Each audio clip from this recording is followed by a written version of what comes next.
What it do, what it be like blood. We're back, niggas. Yes. You thought we was gone, but we back. We back. Did y'all miss us?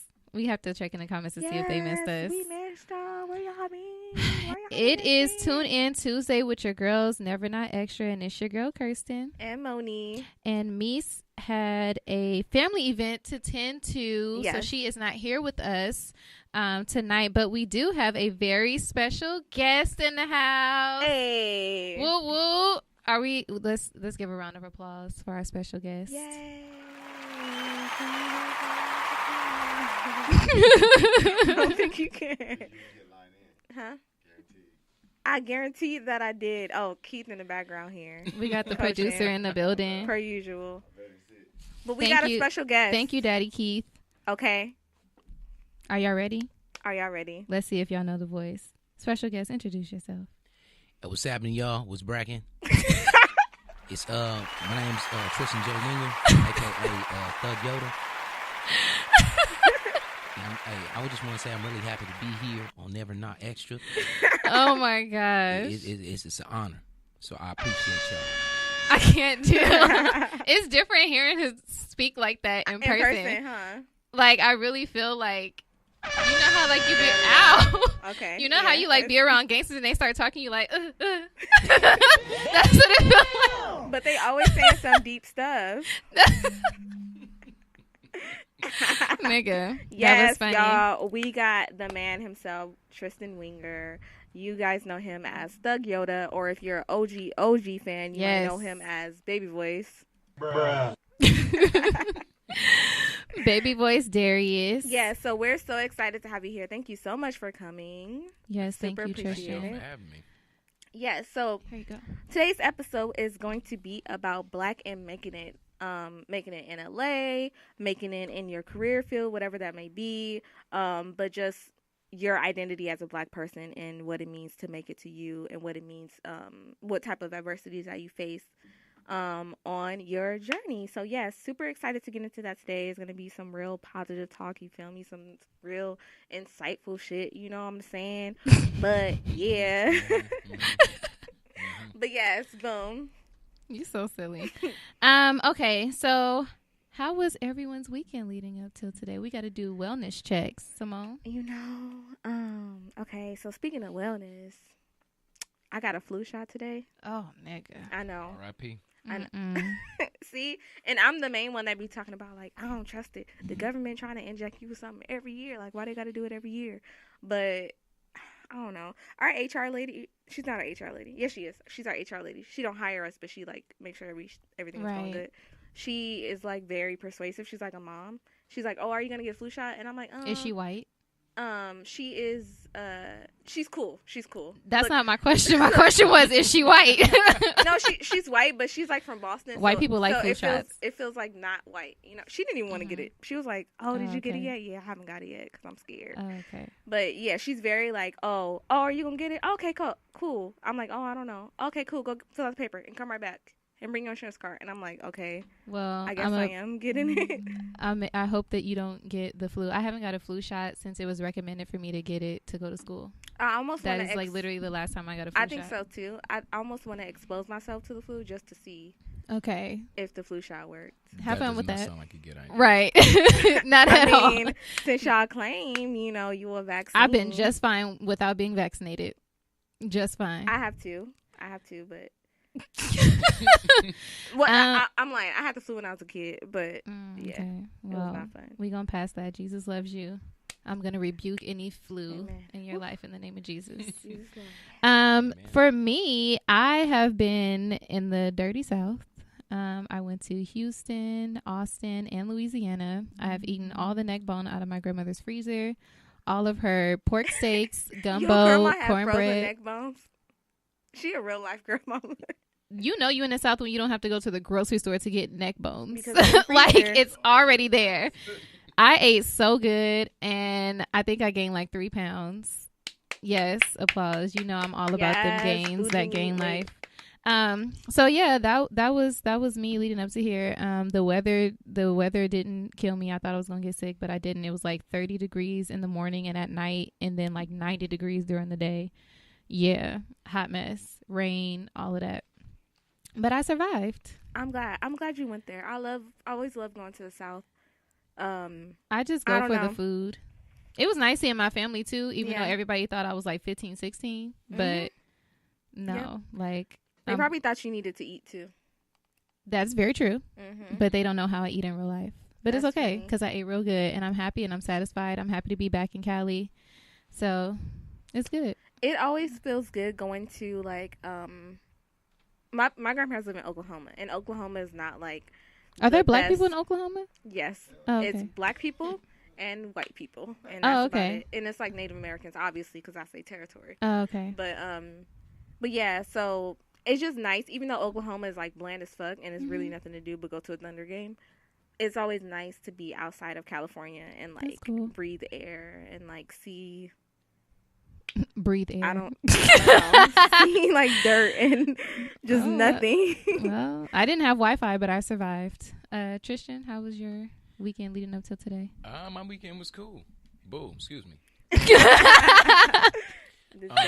My car was in the shop for a week because one of my neighbors. Oh, right. Because one of my neighbors had backed into my car as he was parallel parking. Oh, that's awkward. Yeah, so he's 92 years old. Oh, he should not be driving. And so the space was behind me, and he backed into my driver's door. Wait. You heard me right. Wait, what part of your car did he back into? The driver's door, trying to get into the space behind me. That's a huge discrepancy. It was. I saw it happen. I saw it happen. I was sitting on a couch, me and Frito. And I heard this crunch sound. It sounded like an aluminum can crunch. And I looked outside just because I was being nosy. The window's right there. And I see my car rocking back and forth. And I see him pulling away. And I'm like, oh, no, he's not. And so I grab my keys or grab my phone. I turn on my phone, my camera app. I run downstairs. I got my slides on. Boom.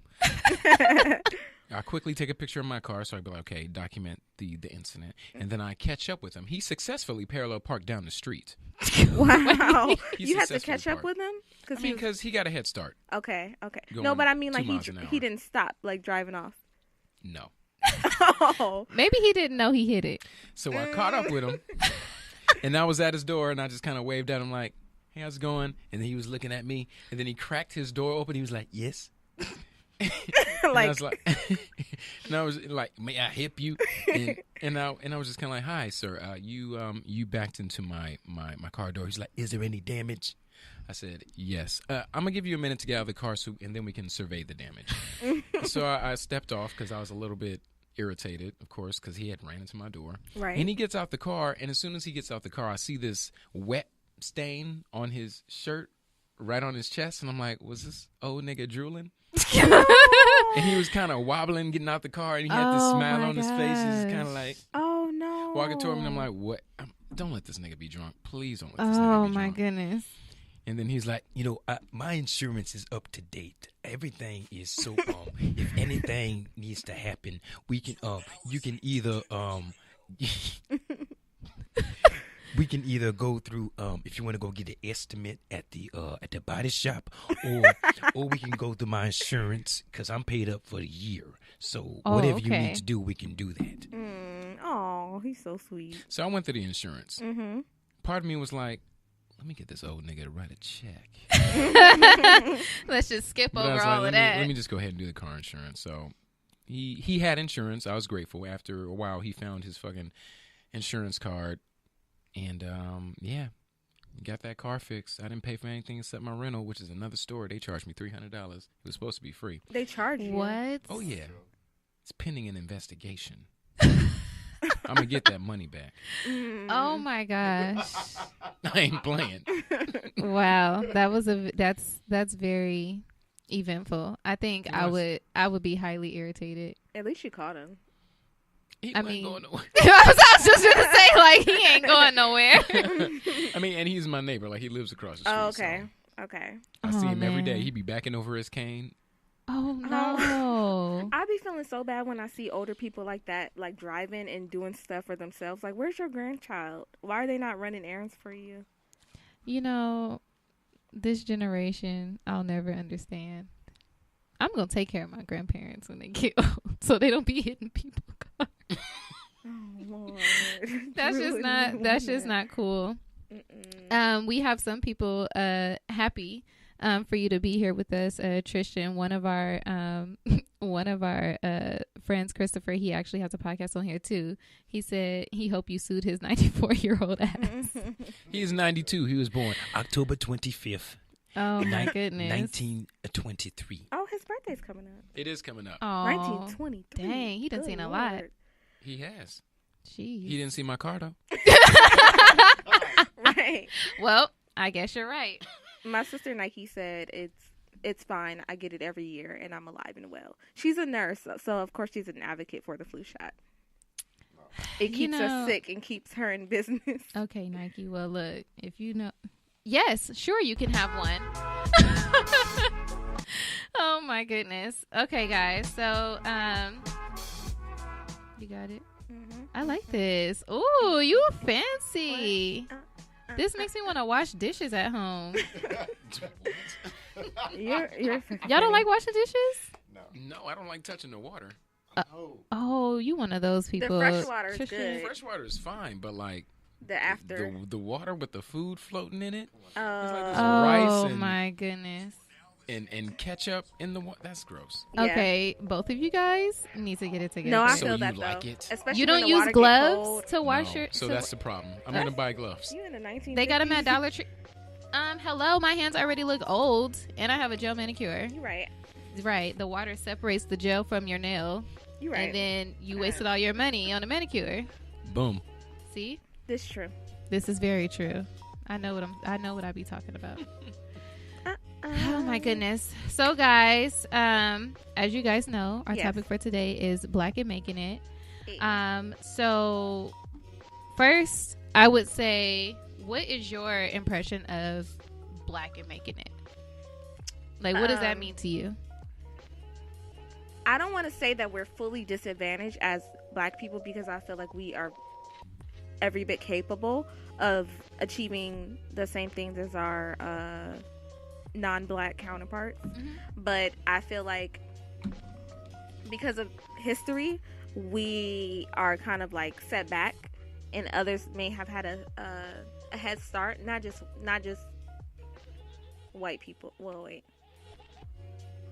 Like we're stop laughing at me. We're held back, but even brown people are too. Even Asians are. You know, You feel me? Okay, so I feel like we're capable, just like everybody else is. But because we're set back a little bit more than others, it kind of takes us more to get ahead or get in the same place. So to me, Black and Making It is just like really shining and being on the same level as other races while being Black. Well, what's your Black and Making It story? My Black and Making It story? I would say like pretty much my whole life. A lot of people don't know, but a lot of people outside of LA don't know that LA is not a super Black populated city. It's just not. So pretty much growing up in all of my classes, I was probably the only Black kid, and I went to school in the hood. So I'll be one of like 3 Black kids in my magnet classes.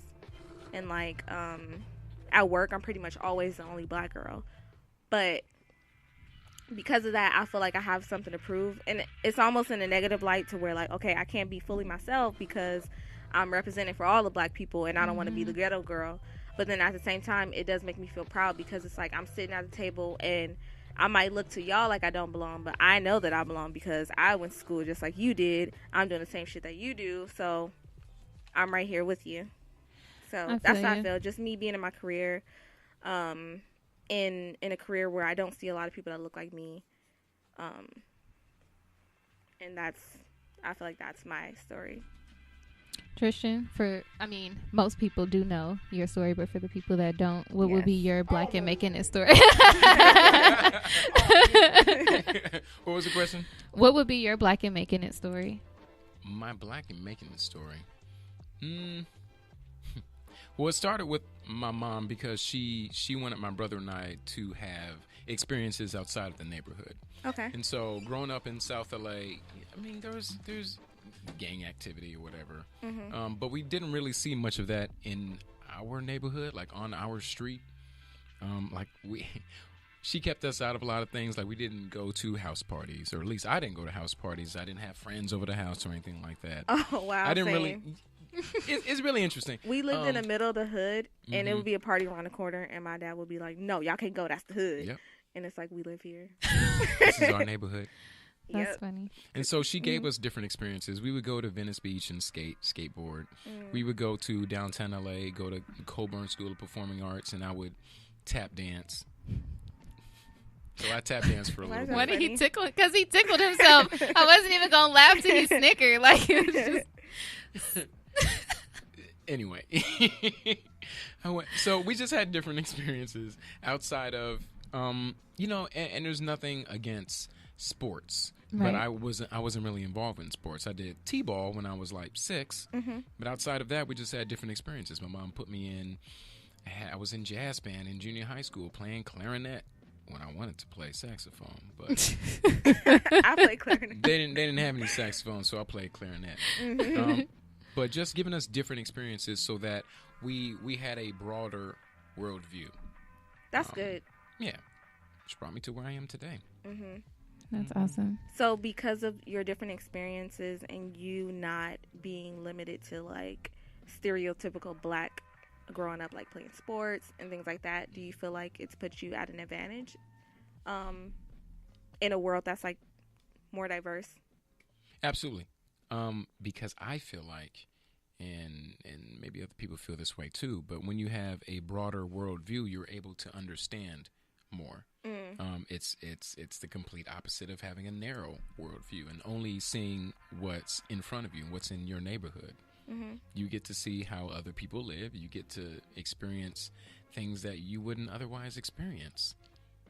I mean, I know people who have never been to the beach. Like, that's tremendous to me because the beach is not that far. It's a bus ride away. Right. You hop on that 105, get in the 33 down Venice Beach, and you at Venice. It's a luxury that we live so close to the ocean. Yeah. And some people who live here haven't seen it their entire lives. They go their entire lives. Haven't gone to the beach. My grandmother, she moved from Louisiana and she was here, I want to say, early 50s is when she came to California, and she never went to the beach her whole life. She passed in 2004. She never went to the beach. Oh. So it's like there are experiences here that are within reach that we aren't experiencing. Right. That's crazy. It's crazy that I do know some people that live in like certain areas of LA. And anytime you mention something that's not of LA, they're like, that's far. And I'm like, it's 25 minutes away. But they don't know anything about like 2 cities over. Anything 2 cities over, they've never been. They just literally stay, where they are. And I have a lot of friends like that. I know you guys be joking, but they tease me all the time because I was born in Merced, California. And there's like nothing there. It's like an hour away from Fresno. That sounds far. Well, that actually is far. Yeah. But there's nothing but like farmland, animals, and like white people. I was born on a military base, so that was my startup thing. But I played sports and all that other type of stuff, but my dad's a police officer. And he wasn't like super like protective, but he always told me how he felt about my friends. And my friends could come to my house, but I couldn't go to their house. I was a terrible liar, so don't let me try to lie and go to a party. It wasn't going to happen. My parents had to know their home situation before I can go over anybody's house. Yeah, so that's why it was just all my friends. My house was the hangout spot because I couldn't go to anybody else's house. It was never like, oh, Dad, I'm going to that. He was like, no, you're not. They can come over here, but you're not going to go over there, So it was always just like that. But I guess my thing would just be I feel like you, Moni, like in my situation, I feel like a lot of the situations that I've been in, all the different areas of all my different jobs that I've had, I'm always the only Black person most of the time in my office. And you guys always hear me, not really so much complain, but you always hear the stories that I have. It's just like, man, like if I did half the stuff that some of these other people did in the office, I would be considered like an angry black woman. But for them, it's just like, oh, they just didn't have their coffee or, you know, whatever. And I hate that so much, you know? So it's just like, I feel like, I feel the same as you. I feel like as black people, we as individuals have to act a certain way, because anything that we do is for all of our people. It's not just a representation of us, unfortunately. That's the way it is. But I mean, I would say I'm making it, I guess, you know. I got me a cool little, you know, decent job, you know.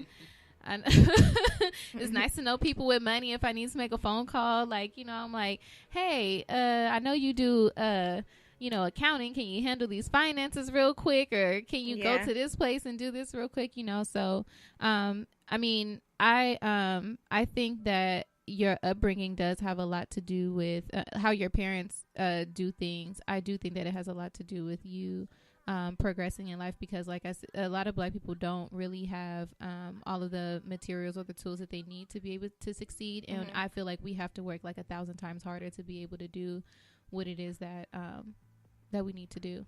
We do, because we don't have the privilege of like a benefit of a doubt. White privilege, you could say it. Yeah. And I'm not speaking for all white people, because I have a whole lot of white friends that I love dearly, but they know too.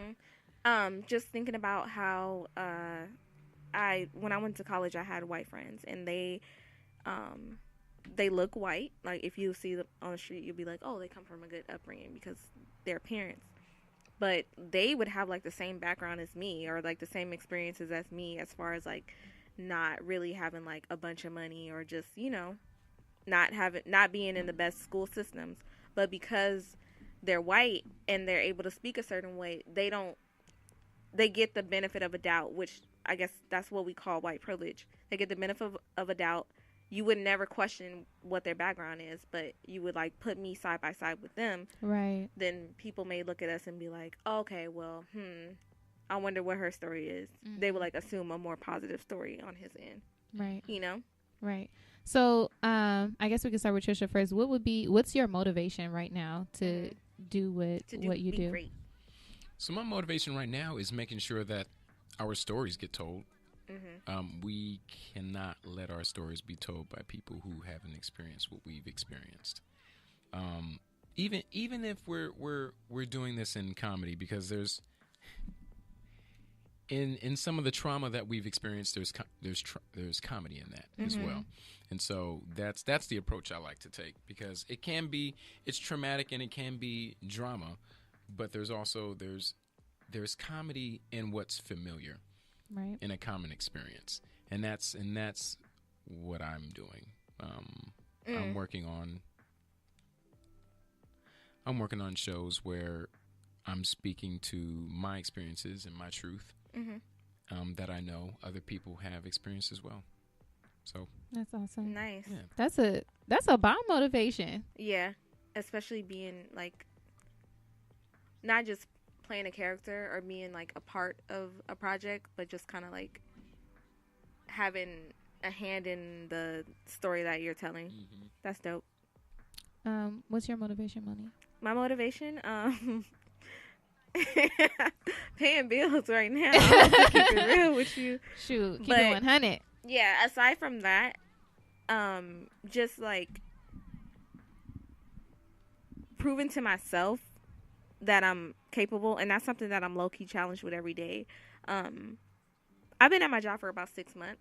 It's when I got there, I completely didn't know anything, and I'm still learning. So sometimes I'm like, I get upset with myself, because it's like, damn, like I'm not doing as good as everybody else, or I'm not catching on as quick as I would like to. But that's my motivation. Like, even if it takes me to like learn these platforms outside of work, and just kind of like put that extra effort into being great there. That's my motivation, because at the end of the day, I'm very like, I'm very like in my head. Yes, so all the time. Like, I'll probably go to bed at night and be like, damn, like, should I have worked harder today? Like, why didn't I finish that fast enough? So that's my motivation. Even though sometimes I am a little bit too hard on myself, but that's my motivation. I want to reach the end of the day and be like, okay, I did good. That's good. Yeah. I think my motivation, honestly, in my field, as almost all of our followers know, I'm a senior staffing manager in finance and accounting, but I cheat here and there, you know. I be dibbling and dabbling in other positions, like positions I'm not supposed to work on. I'm supposed to work on finance and accounting, but I staff, I staff you know, entertainment people. I staff, you know, HR, customer service, like all that. Like we dibble and dabble in all of that. But my main goal, honestly, my motivation is just to help us. Like I see a lot of other cultures, they stick together. They help each other get to where it is that they need to go. And that's my goal, you know. As long as I see you working for it, I'm gonna help you. You know, I've redone plenty of resumes, you know. You know, and I do practice interviews with people and all this other stuff. It's just I want to put my people in a good position, not so that they have to work for someone for the rest of their lives, but that they know how to maneuver in all aspects of life, including corporate America, because you never know who you may know, what type of opportunities you may get or anything like that. So really my motivation is really in the most simplest terms would be putting my people on when it comes to employment, because that's what's up. That probably feels good too. Yeah, like, you know, it's just like it's a lot of people that I know, you know, they drive Uber and Lyft, and I mean I know a lot of people make like $2,500 a week doing that. But do you want to drive all day? I don't even like driving 25 minutes to get to someplace. I've been and cursed 15 people out by the time I got there, you know, but, and then even teaching them skill sets. There's so many people that have terrible resumes, but they have like so much like skills that can be used towards somewhere. So it's just like, I help them with that. So my motivation is really just seeing my people being on the up and up, regardless of what avenue it is that, you know, whatever avenue it is that they're taking. That's really my motivation. I just want to see my people make it, period. And I'm not racist, but I'm definitely pro-black. So I feel that. It is what it is. If you don't like it, you know I don't care. So don't at me. Don't at me. Right. Don't at me at all. I wanted to talk about Moni, like my biggest lessons. Yeah. In being Black and making it. I learned that I can't be angry about stuff that I already know. If that makes sense. Like, I've been in situations before, which I've discussed on the show before. I've been in racist situations where people had to get fired for being racist to me, like in the office and things like that. But even like in my job today, it's just like I get mad about stuff that I already know. Like, if I know that this is what it is, like, why be mad about it? Yeah.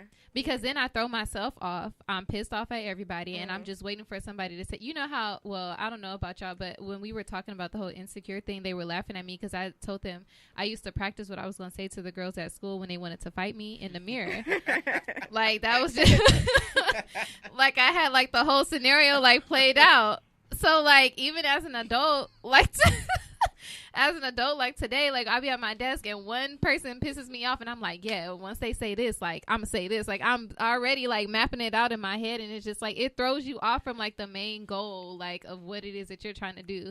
So I honestly think that's my biggest lesson. My biggest lesson is like not getting upset ahead of time and not being mad about stuff that I already know, because it's just like I can't control the way the world is. I can only try to make a difference starting from me and doing the best I can as me, just being my individual self.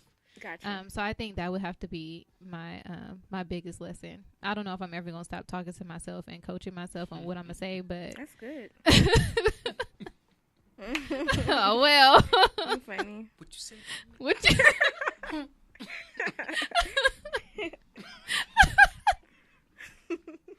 I'm mad he really laughing at me. I feel so silly, but it was just like I feel like I had to do that. It made me feel better. It gives like, you confidence. Like, I mean, it's probably better to use it not in a situation where people want to fight you, because hopefully people won't, but just like as like, even like say you have a big interview, but like talking to yourself, stuff like that too. I do that too. Okay, that's good. But I'm just saying, like, you know, when you mad, you just want somebody to say something. Then it's just like, oh, as soon as they say something, I got my comeback gonna be this. Like, you already have it mapped out.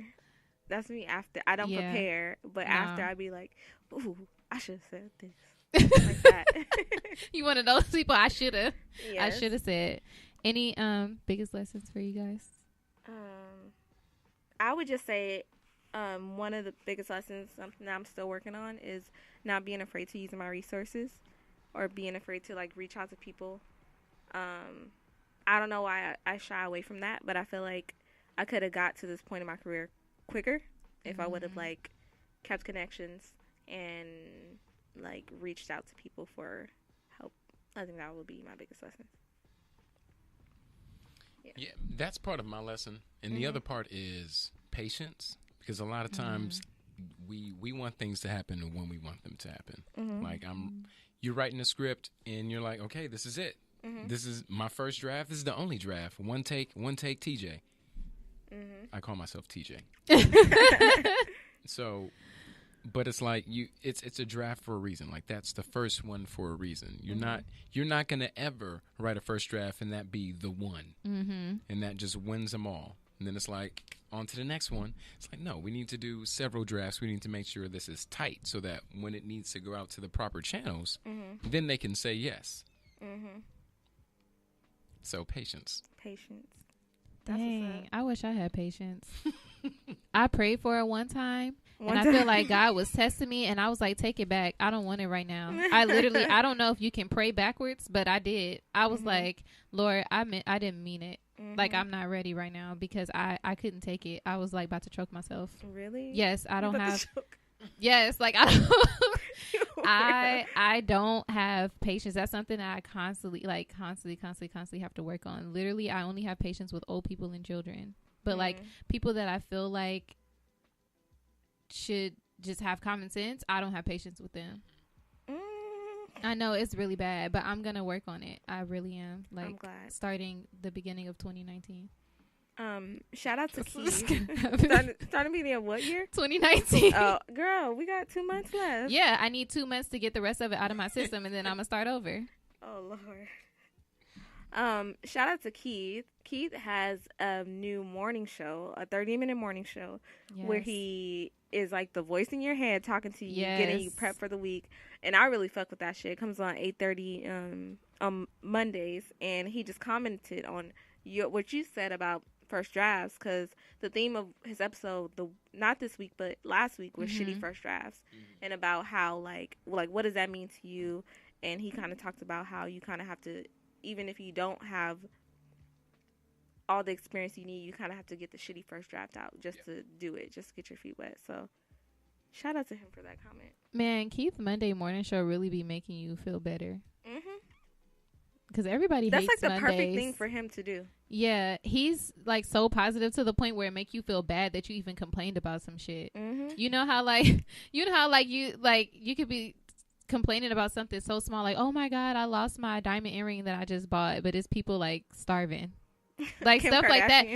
Oh yeah, like stuff like that. Like Keith make you feel bad, even though he's just speaking like from himself and like just giving like that motivation. He makes you feel so bad, and it's just like, dang, like you just read my whole life. Like, all right, I take it back. I'll never say it again. Right? What was it I called myself one time? Basic. Oh, this fool called me basic the whole weekend. Because I was being funny. I was like, oh, no, I'm basic. Like, I don't know why people say I'm cute, I'm basic. He's like, oh, well, you basic then. But imagine him saying that in front, like, to you in front of other people. It makes you feel bad, and you'll never say that about yourself again. His daughter's That's just how he is. That. Oh, yeah. She gonna get all type of daddy lessons. Yeah, but no, his show, if you guys are listening, you should definitely listen to his show on Monday morning. It's like the best. It'll definitely kick off your week the right way. Yeah, definitely the right way. Moni? Switching gears one time. What's that song that you was playing? Can you turn it up? I can't hear it.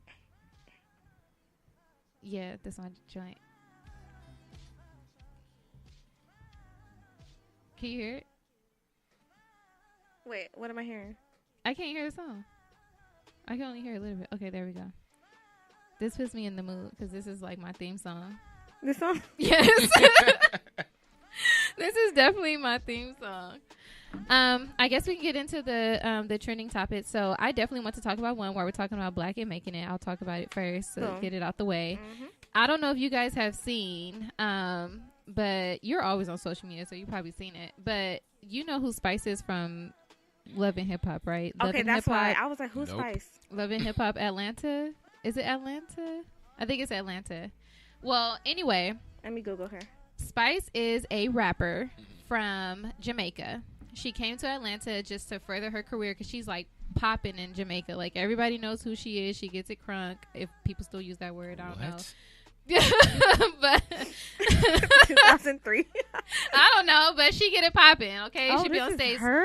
Yes. So she gets everything to get. Can you see the screen, Trisha? Mm-hmm. Okay, yeah. So basically, she did an interview, and the lady that was interviewing her was like, "Oh, like you look different from the last time I saw you." She's like, "Your skin looks brighter." And she's like, "Oh, it's not that much brighter." And I'm looking like, "Girl, you look like powder.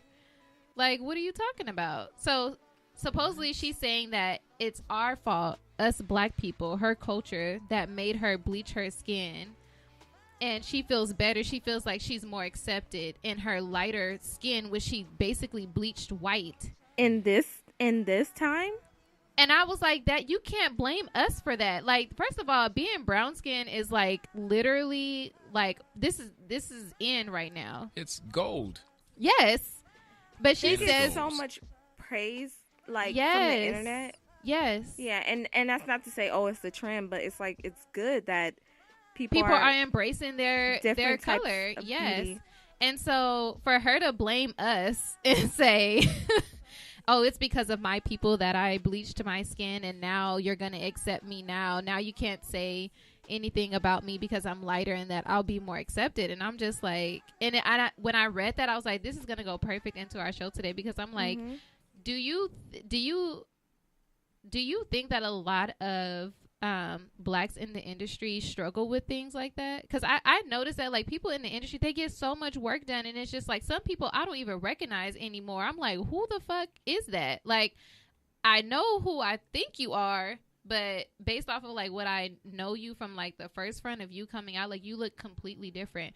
Like, why do you think people in the industry feel that they need to be lighter or change their black features to be accepted when it's already you? Like it's you. Yeah. You know what I mean?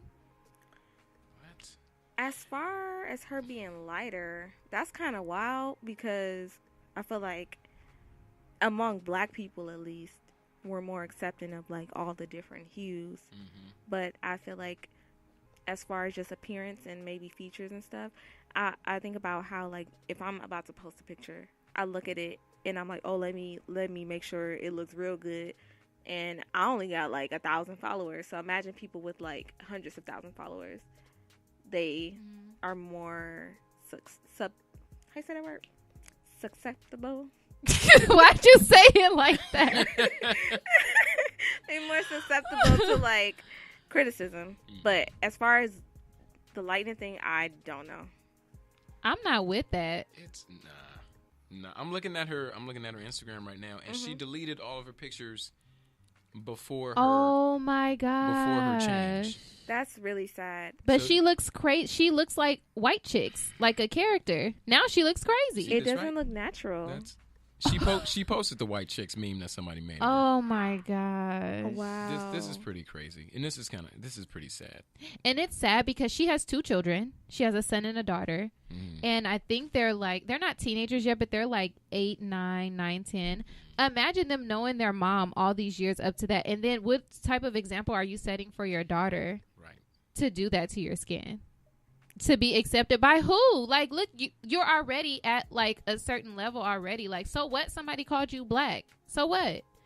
People call me stuff all the time. Like, so, you know, like I don't know. I don't understand it. I feel like sometimes she's blaming black people. She should blame her parents for not teaching her that black is beautiful. Yeah. Regardless of what anybody has to say. That's wild. That's wild. That actually upset me when I saw that earlier because I'm like, just when I think black people are progressing, you always got one to do something crazy. And that's a drastic change because I didn't even know who she was at first when people first started posting her because she has contacts on too and a blonde wig.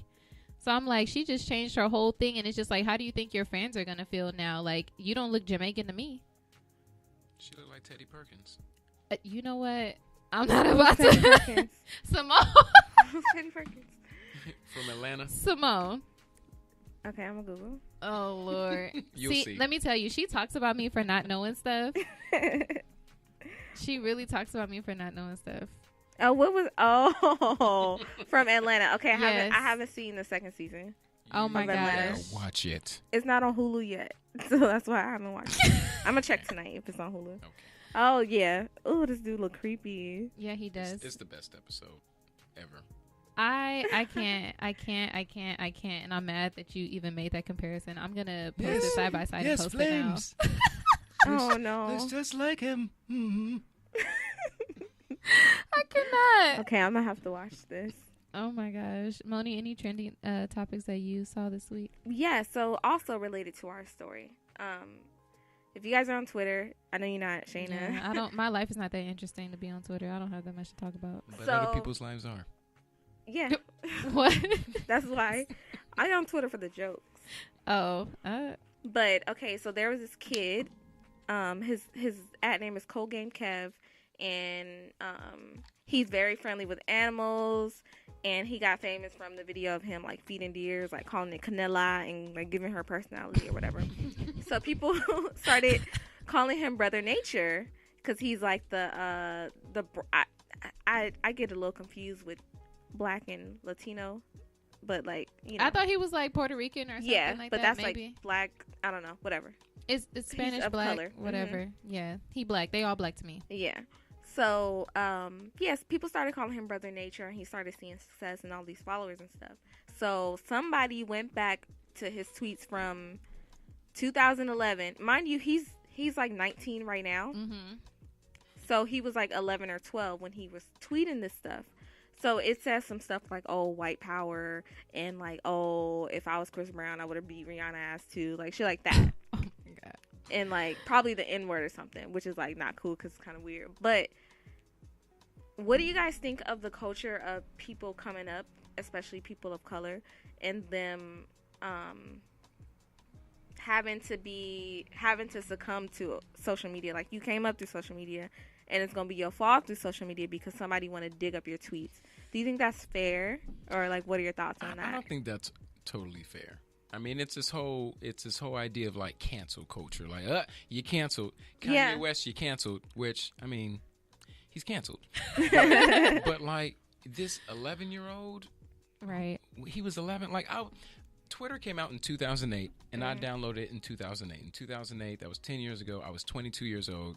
I was super thirsty. I was saying all kinds of things on Twitter. I have no idea what's out there. I have 50,000 tweets on Twitter. Mm-hmm. I don't know what I said 10 years ago on Twitter. Mm-hmm. Lord, please watch out for me. Right. Please don't let somebody try and cancel me as I'm on the come up and pull some of my thirsty tweets from 2008. Mm-hmm. That's crazy. People, what do you guys call it again? What's it called? Trolling? I don't really use the word. Yeah. I just feel like it's really like you have way too much time on your hands to go back that far to pull something up like that. Yeah. I think that happened to what's her name too? What was that artist that we used to listen to? Sabrina or Claudia? Sabrina Claudio. Yeah, when she was like talking about black women and stuff. She had a fake Twitter account where she would like. She got hella canceled. Yeah, but she's still out here thriving though. But yeah, but I mean, don't think I think I have to agree with Trishan. I don't think that that's fair at all. I just feel like it's dumb to like. I don't know. Like he said, like when you're first getting up, I feel like people, especially like kids that age, they would say stuff just to get people to at them back or get some type of like action to become popular. They would say, kids still do that shit now. Yeah. In the comments under Instagram, they'll say like the dumbest shit just to get an ad or for people to go look at their page and all this other stuff, you know? So imagine when that was first popular and that's what people were doing. I couldn't keep up on Twitter. The feed be going too fast. I don't know what people were talking about. That's why I just don't have it. But I'm like, you know, that I don't think that that's fair. And I think he's pretty funny. Like the fact, first of all, I ain't walking up to no deer. He like feeds these animals I and love all his this kind of stuff. energy But with animals. I think he's funny. I think he's hilarious. I don't think that people should be like, oh, he said white power. Like, so what? He not even white. Right. He's so not what? white. Yeah, Doesn't matter. And then he said something about he's Hitler and Nazis and something like that. And it turns out he was quoting like a lyric from a Tyler the Creator song Of course, he's 11. He's an 11-year-old boy. Yeah, man. Right. Yeah, no. People be wilding. Yeah, I don't even think that I think it'll blow over just like most of everything else does. The next Jordan or some shit will come out that somebody will critique or talk about. So. I mean, people are coming to his defense because they're realizing, like, they probably thought he was older tweeting and stuff, but, like, and remember that dude? I don't know about him, though. The McClure twins. The women? The girls? The little girls. Oh, the little girls. The and twin their girls. dad is, like, white or whatever. Oh, yes, He yes, used to tweet, like, stuff about black people, and they tried to cancel him. Oh. Whew, well. But he was grown tweeting that. So he got a black-ass wife and some black-ass kids, so he can't be canceled. He black forever now. I don't know. That's not an excuse. It's not. It's I not. don't know about that one. I have to see it for myself to see how bad it was, but he looked like he always liked black women, so I don't know. So did the slave masters. You know what, Tristan? You are Speaking absolutely correct. Mm-hmm. So Yeah. I'm canceled. Shane is canceled. Shane's canceled. But just so you Kirsty's guys canceled. know, if you get on Twitter and you go on your desktop, you can type in the search bar. But and you can search. You all of encouraging these people to keywords. cancel people. No. Well, okay, don't cancel people, but I'm saying if you don't want to be canceled, you go onto your Twitter and you search keywords and you all delete all that shit. Yeah. So for the people like that use code words for white people and say like mayonnaise people, y'all got to type all that in. Oh Make my sure y'all gosh. delete all them tweets. Oh my gosh. Chris. Delete all that shit. Is that what that little boy said? Delete all that shit. Delete all that. With his little T-Rex arm. I really wonder where he is right now. I don't know. Who knows? Badass kids on social media. Right. Chris said Sabrina did get canceled for a brief minute. Then I had to renew her because I love her music. Oh my God. Wow, Chris. But she talked about your beautiful black women, Chris. Come on now, Chris. I thought you was with the beautiful black women. What's going on? I don't understand. We thought. Any more trending topics? Not for me. I mean, I wanted to talk about like one specific successful black person that pretty much started from nothing. I couldn't pick one because they were all so great, but when I was in Austin, my mom did go to one of the conferences that we were out there for. And do you guys remember the little girl that made the lemonade? Yes. That started the lemonade thing? Yep. She's like booming right now. Hey. She has like all these different flavors. Oh. And she's in Whole Foods, isn't she? Yes. Good She's for in her. Whole Foods. And I think they just renewed like a contract for her and all this other stuff. I think right now she's only like 11 or 13 or something like that. And her dad was out there giving coupons to her lemonade. She has he had like samples and stuff out there. She had all these different types of lemonades. And I'm like, it must be some healthy stuff too for them to be selling it in Whole Foods. It's not just like sugar, you know. Right. This little girl makes all of her own recipes for this lemonade. Shout out to her. That just makes me so happy. I'm like, this little girl is only queen. 13 years old. Decided that, and do you guys know how she started? What made her want to start that? What? Mm-mm. So she got stung by a bee.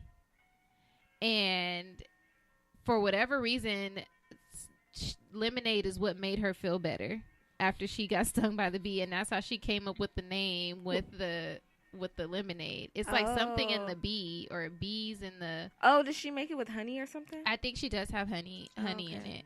I don't... But it's just like kid imagines. I still have imagination of a kid. I feel like life was just so much more... Like, I got stung by a bee and now I want to make lemonade. And I know it'll make me feel she better. got hella money and endorsements. Like, it's crazy. When life gives you things, make lemonade. Some lemonade. With Like, Right. that's crazy. So I do want to applaud that little girl. She is awesome. She's amazing. Nothing but blessings to her and her family. Like, that's just, I feel like that's super, super, super awesome that she's doing that. And people are recognizing it. You know, she's flourishing in that because people get bored of stuff real quick. The people are really selling her stuff and she's making things. I think that's awesome. Mm-hmm. Shout out. Round of applause. What's this? I thought of a game. Why are you? I didn't even see it. Michaelia. Sorry, that's her name. That's me. Michaelia. Michaelia. Because people always add some extra I'm syllables. sorry, I can't see. It looked like Michaela, actually. Oh, well, you never know. Maybe it's Michaela, and it's just got extra. Yeah, because you know, extra black people vowels. try to be extra. They put like 3 syllables and 2 of them be silent. I'm like, why is the name spelled like this? My friend's kid. Why is it like Yes, this? my friend's kid's middle name is Lamagie. What? I can't even tell you how it's spelled. Lamagie. Yeah. Okay, this is a side note, but I think I showed it to you. I'm gonna show it to Tristan so that way he can guess what this What the game is? No, what this name is. Okay, so look at this name and tell me how you would pronounce that. I typed it in the top.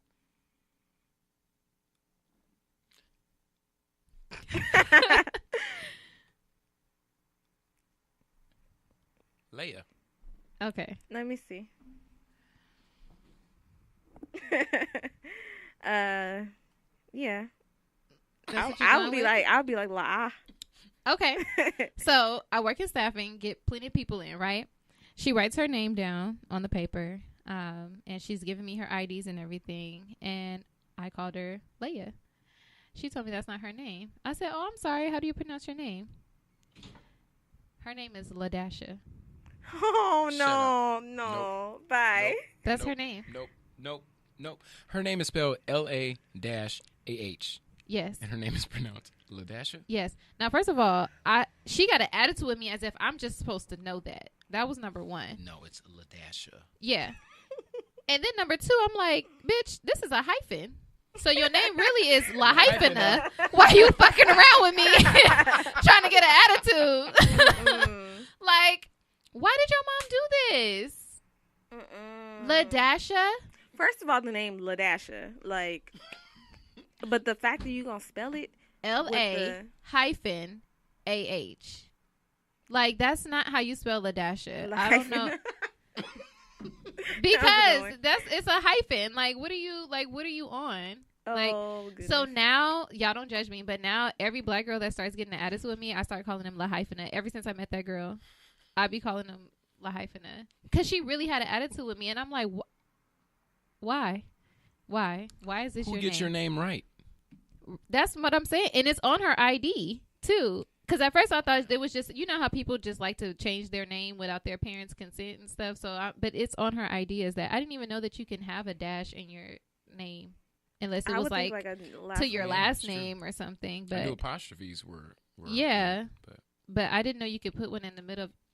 God bless her and her mom. That's all I'm going to say. La Hyphena. I hope you found a job. She should just go by didn't. Lala. She better off going by Lala. Oh my gosh. Anyway, so let me pull up the game. I was going to write it out for you guys, but my penmanship, I write like a doctor. So yeah, it wasn't going to work out. It wasn't going to work out for you guys. So hey, we so ratchet. Dang, I haven't twerked in like a long time. Since the parlor? I didn't twerk at the parlor. My jeans were too tight. You had on a dress, first of all, and you were having a twerk contest. I didn't have on a dress. At the parlor. The one where Didn't I was I see you at the parlor? Oh, we went again after that. Huh? We went again after that. I saw Tristan at the parlor. Yeah. Because we When? went there. Oh, you were in Atlanta. We did go to the parlor afterwards. We went to you don't watch Love for and Hip Hop the at all, premiere? do you? Marcus Black was hosting at the parlor again, and we went. I don't remember half the stuff from that night. So We were in line so long that as soon as we came in, we was like, we mad. We taking shots. well, yeah. This lady, you know, it was like the rare, like clear glass disc that you get. She gave a shot of Jameson that's up to here, and I took the whole thing. That was my last. Did you feel it in your chest just now? It made me burp. I don't know what was going on, but it was lit. Now I feel like it. Maybe I was twerking. My boyfriend told me I was crump You were dancing, twerking, battling I have in the middle videos. of the dance Crump floor. dancing. He said I was battling. I don't know how true that is, but Battle. yeah, I don't remember that. But that was a long time ago. I used to twerk every weekend. You know, they say you lose it if you don't use it. And I lost This is it. true. So yeah, we're gonna have to get a little bick and back, a bick and back, two step up in here. All right, so let's get into our game. All right, so Take it back to I the have boat. a nursery rhyme, right? You have to. Okay. We have to take shots first. We have to take a shot. Well, yeah, you don't count because you've been drinking the real liquor in Fantastic. here. You have to read the nursery rhyme, right? Okay. But you have to replace a C word with a B. Easy. As soon as you mess up, if you mess up, you lose. I won't lose. We should have him go last because he's already too amped up. Hey, save the best for last. Okay. So, okay. Are you ready? Wait, I probably should have took a picture of this to make sure that you mess up because I know you gonna mess up. Who, me? Yes, I've already tried it and I messed up. Okay, so I gotta take my shot first. Oh my god. Okay. You ready? Are you nervous? What's that? Malibu. I feel like you lying. It got bubbles in it. Did you really pour Sprite in there? Smell it. Ooh. Okay. It doesn't even smell bad. No, it's just I inhaled it like real. Okay. You ready? Okay, hold on. I don't want Tristan to win. I'm mad. Okay. I'm mad already. And I can't take a chaser. Okay. Uh-oh. You okay? It's just rum. You can handle it. Okay. You ready? Okay. Blap blap handies, mommies wee wee aim. Blap blap. What the fuck? Blap blap handies, daddy's bummin' hame to his bonny wee bit laddie. Blap blap handies, my wee wee ain't bushy bow bonny let down thy milk, and I will give you the gown of silk, a gown of silk and silver tea, if thou will let down thy milk to me. Did you just start rapping? What the fuck? It sounds like a rap. It got a little rhythm to it, but okay, even if you don't do the B words, what is it supposed to be saying? I don't know. I just picked it because it had a lot of C's in it. A lot of C words. I think it's about getting hand jobs. I thought it was about getting breastfed. I don't know. Oh, no. Okay, let me turn this up. Okay. Did you take your shot? Why? Okay. Yes. I was trying to get away. You live closer. You live around the corner. You can spend the night at my house. I have to go to work tomorrow, Ain't nowhere to unfortunately. sleep, none of my friends Don't pour me no big ass shot. That's enough. No, I'm just joking. You can pour some more. Little splishy splash. This all right, is a very that's small good. bottle. That's good. Okay. Hand me that. I'm gonna mess up because I'm a creep.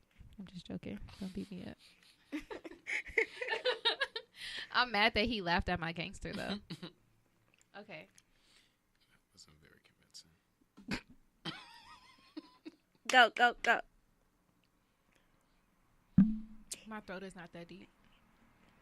Okay. Pause. You ready? Went out. Ooh. Trisha, you all right? Yeah. Okay. Blap blap handies, mammy's wee wee ain. Blap blap handies, daddy's bummin' hame till his bummy wee bit laddie. Blap blap handies, my wee wee ain't bushy bow bonny. Let down thy milk, and I will give thee a gown of silk and a silver tea. Okay, I feel like I missed a line. You did, Yeah. actually, but I was so busy laughing. My cheeks hurt from laughing. Here you go with this. No, I'm not even drunk. I only took one shot. I barely even drank anything. Girl. Okay. Here. I feel like he gonna read it faster than everybody. Okay, you ready? I'm going to switch this up. Okay. Wait, do it on this one. All right, let's see. Going to read a poem for you today. It's called Blap Handies. Blap blap handies, mammy's wee wee ain.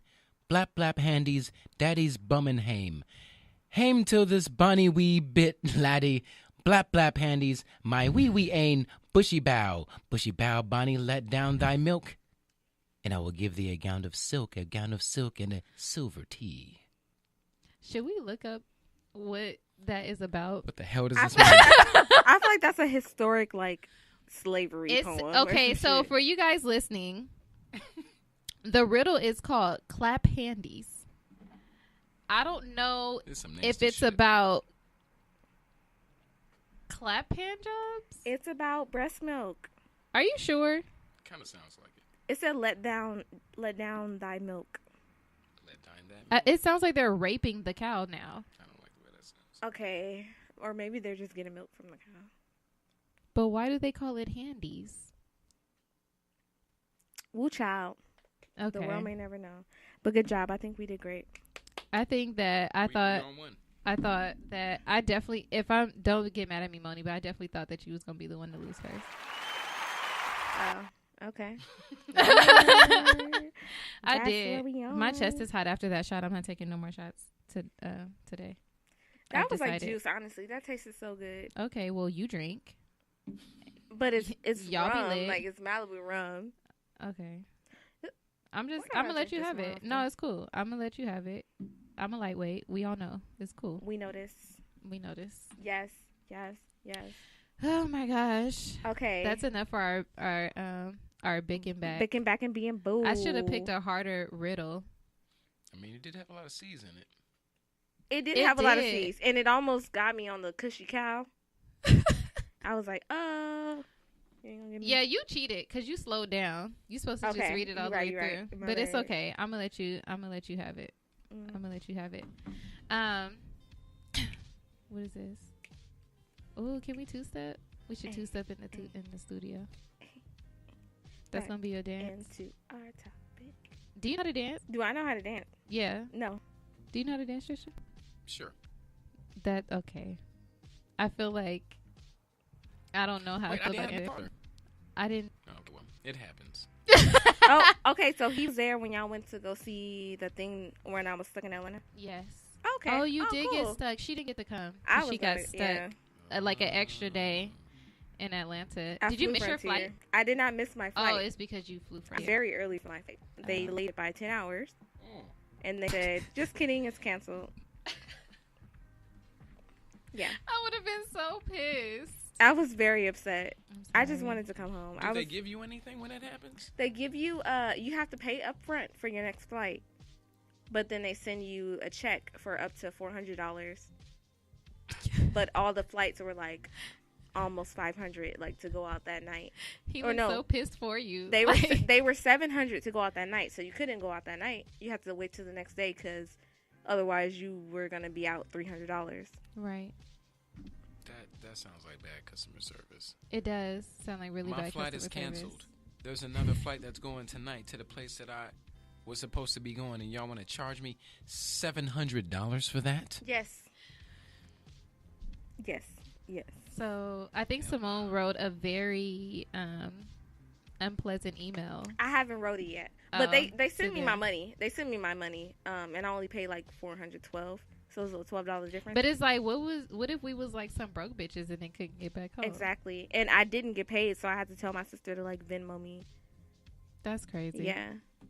I would have been mad too. I was actually sad that you missed it.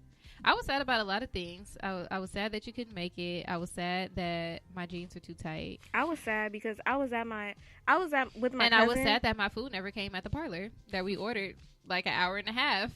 And That's the food just never came.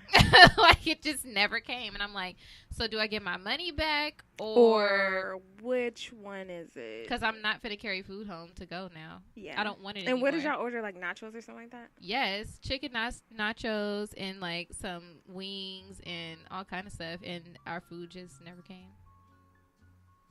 Yeah. Hot ass mess. I was actually very upset because you know how much I love food. But whatever. Speaking of... Food? No. I mean, that's always a good topic, but speaking of Big and Back and being boo and people making it with the lemonade stand, what do you guys think of the different representations of black people? As in black people being shown as dynamic in shows. Like on Insecure, it's like you see a range of black people. You see Bloods, and then you see like Molly, you know, doing like big shit. So what do you guys think is enough of that, or do you think that we need more, or what are your thoughts? I definitely don't think that we need more Bloods. You don't think that we need more Bloods? Why not? I mean, I just feel like what gangs were originally made for in the first place is no longer. I guess from my understanding, gangs were originally supposed to just protect their particular like neighborhood, not per se like going out looking for trouble and like messing with people and whatnot. What's happening? We got a caller. Oh, hey. Hello, I'm glad hey you there. dance to the Skype music. What's good? Hello? What's good? What's Hey. good? Who are we talking to? It's Montoya. It's Montoya. Hi, Montoya. Surprise, surprise. How are you? I'm doing good. Happy belated birthday. Yes. Appreciate it. I Appreciate missed- it. Y'all kind of said y'all can come. First of all, I was out of gonna town. come, Montoya, but I was in Louisiana. My edges was getting sweated out in Louisiana and not in your party. I had to I was pick about and to say choose. it could have been sweated out at his party. Yes, because it was a lot of sweated out We liked your edges up in there. your corduroy vest. I think that was corduroy. Yeah, you were dressed very snazzy as always. Appreciate it. It was fox fur. Oh my god, I can't. What's Just going to on, Montoya? clarify.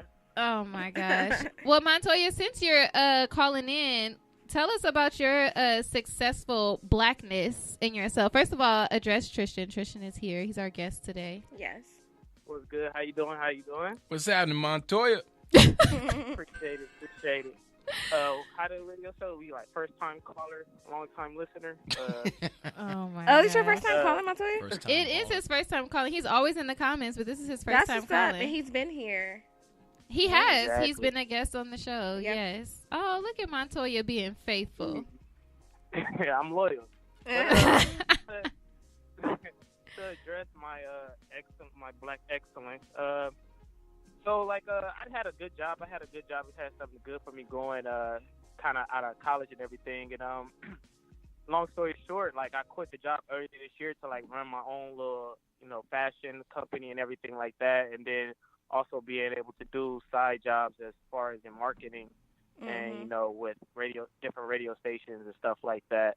So it's been pretty cool. Like ever since I just went and did my own thing and like put all my time into one thing, nothing but success has come from it. Do you feel like as a black man that you're faced with different challenges? I'm definitely faced with different challenges, only because as far as I feel like, with black people, that everybody's trying to get the hookup or discount and stuff like that.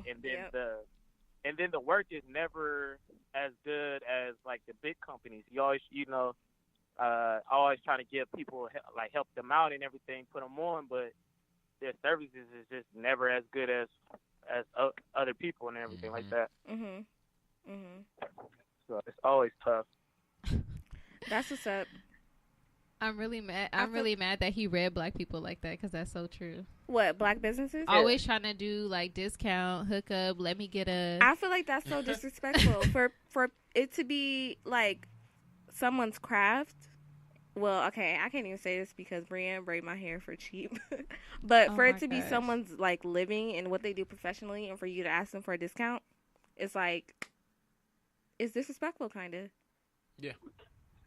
It's disrespectful to ask. So in return, I would reply, this is my best price. That's a good reply. That's my best price. Oh my gosh. Yeah. I mean, that's true. That's true. Yeah, it's definitely tough. Like, just trying to help people out. You always try to give them the benefit of doubt, and then they never come through for you. Then you always left with that stigma, like, this is why I don't mess with black people in the first place. Oh, I know. I hate to be like that, but I don't know if y'all know this, but if y'all go to like the soul food places, like in LA, sometimes their food is delicious, and I love supporting black businesses, but sometimes they don't be open on time, or they ran out of yams and macaroni and She cheese. real mad about the yam. So you mad You can about tell that? she feels about them No, yams. okay, it didn't happen And to me, then but the it mac happened and to my cheese. sister. But it's just like, I hate that we have that stereotype, but it's like we almost have to be on point at all times and be held to a higher standard. Always.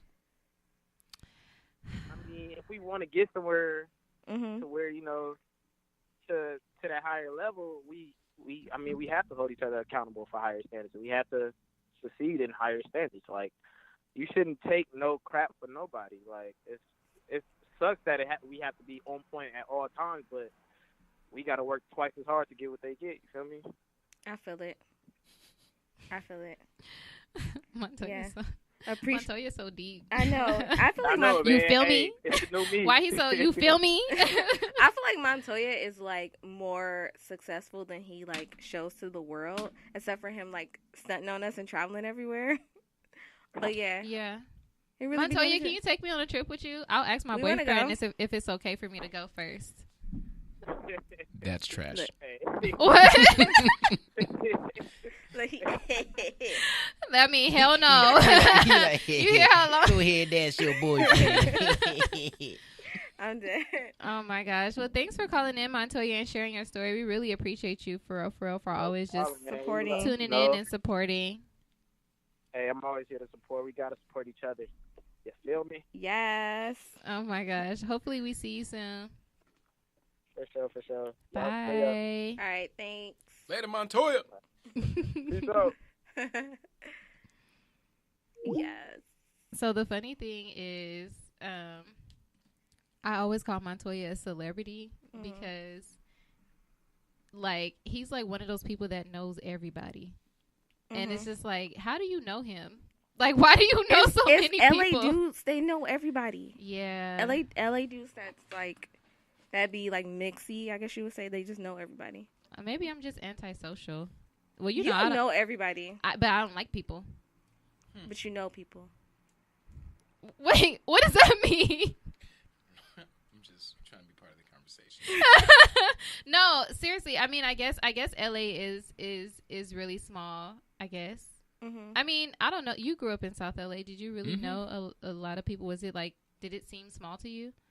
It seems small now that I'm in the industry that I'm in, and seeing people who I know in places that I didn't expect them to be. I'm like, wow, Black LA is extremely small.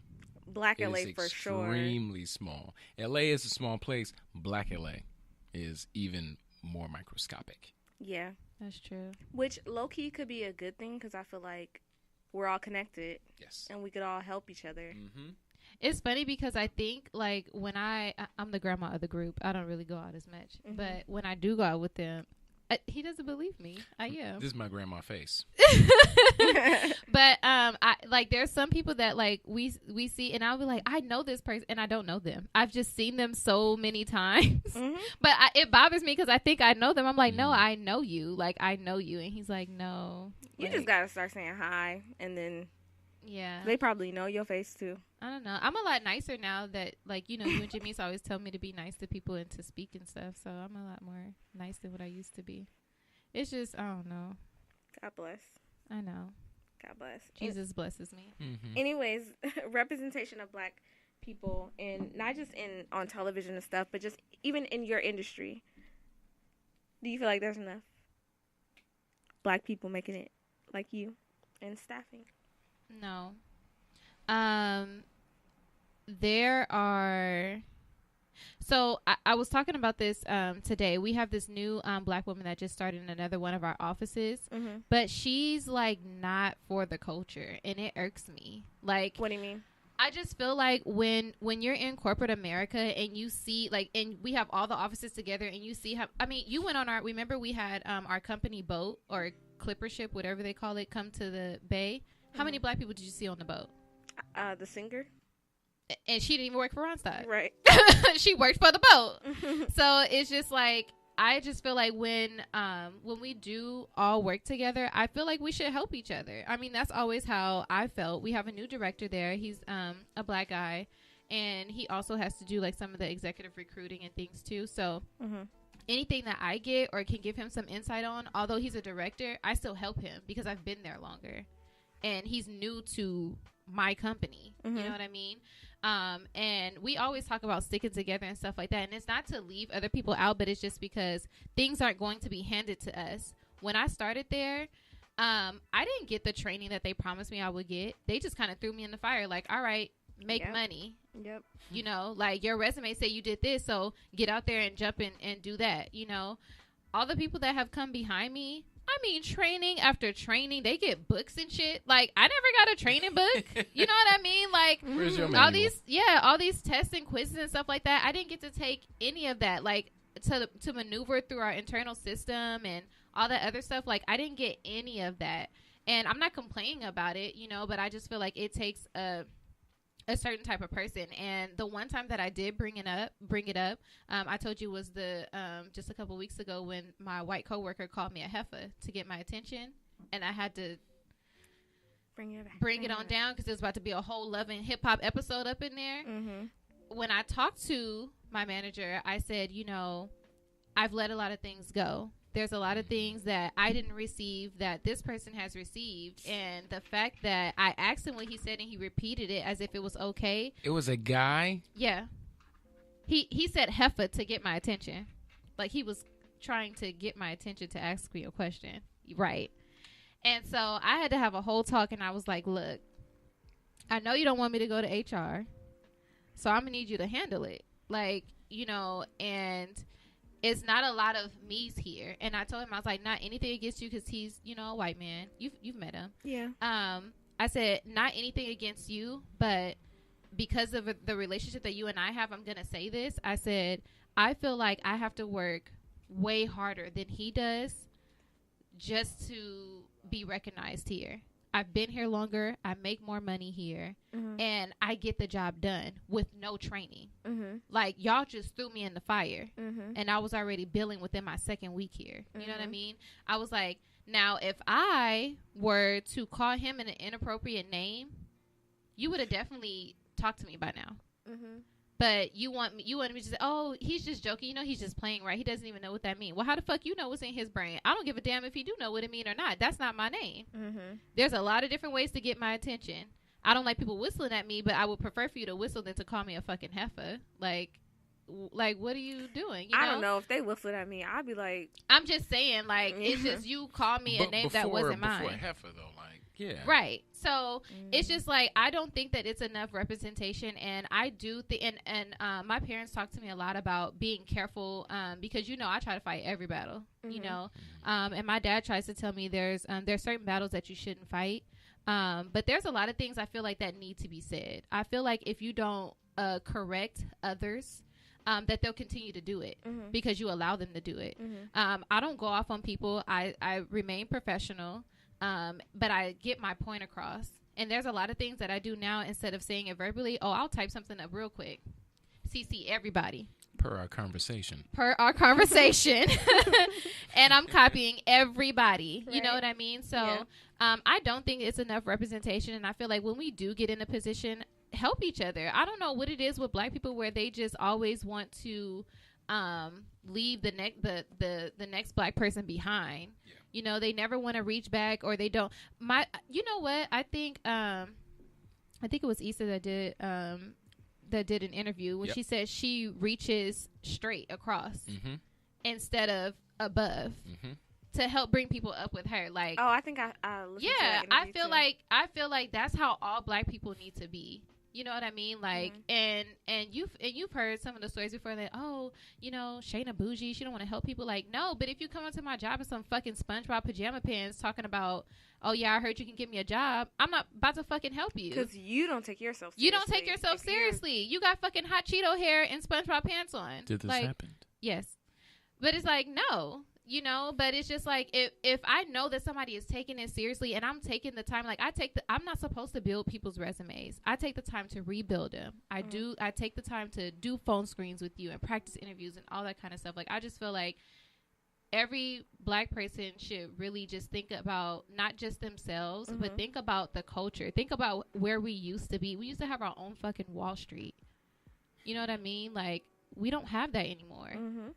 Everybody is really just like for themselves. Some people selling out shit just to be able to do stuff. Like, I don't feel like it should be that way. So in my field, I don't think it's enough, but it's just like, really, what can you do? I feel like they're going to hire just enough minority to meet quota because that's what corporate does.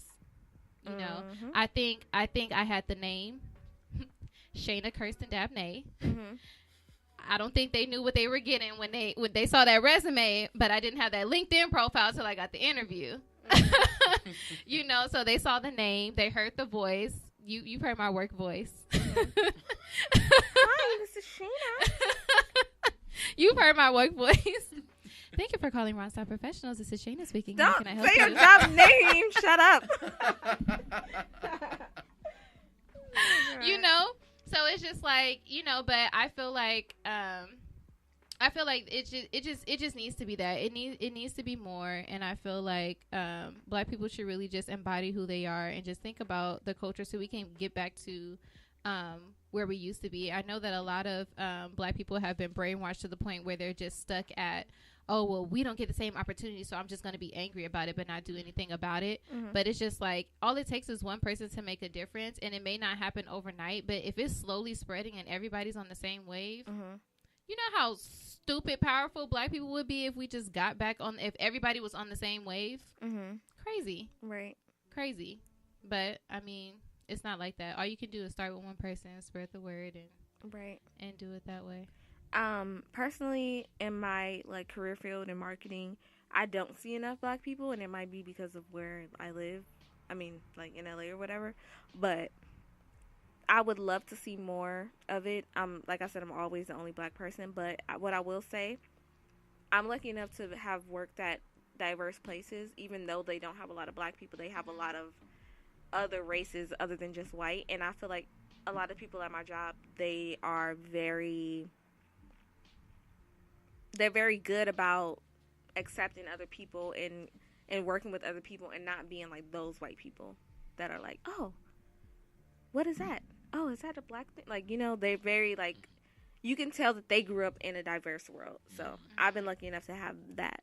As far as like us having a podcast, I feel like there's not a lot of Black voices in the mainstream, which is why I always felt like I wanted to do it, because I felt like I had a unique perspective. I think a lot of Black people do. So, yeah, and what you mentioned about, like, reaching across, anytime that, and you guys, too, anytime, because you know, we got our loyal friends that listen to us every week, but we're not, like, on the level that we would want to be at. So, anytime that we have an opportunity to, like, our friend is doing a project, like Korean Juju, they have like the meditation class. Right. It's like, oh, they're doing something, let's reach out to them to be on the show. Like, any way that we can help each other is like, it's great. And I love that we're able to do that and build relationships that way. But yeah. Trisha, do you think it's enough representation in entertainment? In entertainment, I'm going to say no, it's never enough. Mm-hmm. It's never enough representation. There are so many stories that have yet to be told. Mm-hmm. And within the past few years, we've been seeing a lot more of that representation. We've seen Insecure, we've seen Atlanta, we've seen The Chi, and most recently, the representation that I think has been kind of changing the landscape of entertainment is Pose on FX, where you have that ballroom scene from the 1980s, something that I knew nothing about. Mm-hmm. But when I watched the show, I'm like, this is incredible. Mm-hmm. We're watching these people. We're watching the folks in the community, LGBTQIA. We're seeing people in that community and in this specific world flourish. Mm-hmm. And we're seeing what happened during that time. How there was a scene on Pose where they went into a gay bar, but they were trans, and they went into a gay bar and they were like, "You're not accepted here." And it's like, but we're the same. And they're like, no, you're not. You're trying to be something that you aren't, because you were born a man and now you're a woman. And it's like, I did not know they had that struggle. I did not know. So this representation is so important, and especially for like Black trans folks, especially. Yeah. Because it's always going to be different for us. Yeah. No matter where our walk in life is, it's always going to be different. I think that we're heading in the right direction, but it's still not enough. Yeah. So we need to keep pushing forward with it. I agree. I definitely agree. I wanted to read a positive quote just to leave kind of like on a positive level. It's a quote from Betty Shabazz. I hope I'm pronouncing. Is it Shabazz or Shabazz? Shabazz. I'll show you who she is. I don't remember how to pronounce her last name. Either, but the quote is, "I wish you power that equals your intelligence and your strength. I wish you success that equals your talent and determination, and I wish you faith." When I first read it, I was like, dang, that was short. But then when I read it again, I was like, ooh, it's deep. I felt that. Like, you know, it's just like, and I think it goes to like how important, like just about always being positive amongst each other. How you say that you're always hard on yourself. Like you have friends like me and Jimmy used to always kind of like encourage you, like get out your head, like it's this and that and blah, blah. And I feel like even doing that to strangers too, like helps, you know, or just seeing people like I'm a really big person of when I see people doing like great things on Instagram, Snapchat, whatever, I'm always sending like applause things or blessings or like, oh, okay, look at you. Like I'm always hyping people up. Like that's always things. been me. Yeah. Like I've always like hyped, you know, people up because it's just like, even with strangers. Yeah. Because it's just like, I know a lot of people that are trying to do things, but they get so easily discouraged by one thing happening. Or I think, what's the comedian's name? Is her name Lala? What's her name? Lala Milan. Yes. She did an interview. I don't know if it was today or yesterday, but she was just talking about how when she came to LA, it was rough. And they asked her a question and they said, what did you do? What would you say to yourself at your success now? And she was like, I would say to start, I should have started thanking God sooner. I believe that's what she said. And I was like, dang, that's crazy, because it's just like, I know that we talked about that on Insecure. We're like, oh, now Lawrence want to start going to church because he got an STD or whatever. But and people think that God is like an easy fix it, but it's just like it does take time, patience, you know, and things like that. So it's just like, I feel like it's so good to just constantly just spread that positive vibe, because you never know what it's doing for that person and how discouraged they may be. Because a lot of people think like, oh, well, this person's on TV, they're doing this, they're doing that, like, oh, they got money, let me be in their circle. And I'm like, that's not how it always is. I know a lot of people in the entertainment industry, niggas is driving Uber to make it, you know, in between shows, in between projects, like, you know, they're doing all kind of stuff. It's not just, oh, and then you have to think about all the taxes that come out after you've had to pay like your management and all that kind of stuff when you when you do stuff. Like, it's not just, okay, like you see a person on TV and, you know, now just you want how they tried to bring old boy down. That's just what I thought of, that was working at Trader Joe's, that used to be on like that happens. That's life, yo. They took a picture of him trying to bring him down, but guess what, he got all the support from people. Like, and now a fat ass check from Tyler Perry. Exactly. And you don't get to, like, celebrities, they're like a target for you, but they're still humans. Like, you don't get to down people. Everybody's living their life. Right.